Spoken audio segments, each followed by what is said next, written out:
খাওয়া দাওয়া করে সবাই ঘুমায় গেছে, কিন্তু মায়ের চোখে ঘুম থাকে না।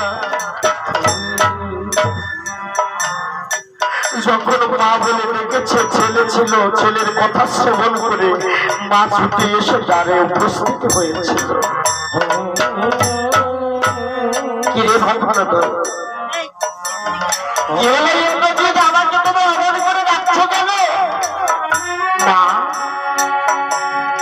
আমি বুঝতে পারি না, স্বয়ং নারায়ণের অবতার নামের ভাই। যখন বাড়ি নেমেছিলাম আমি ব্রহ্মাস্ত্র প্রদক্ষিণ করে লক্ষ্মণের গলায় মালা হয়ে গেছে।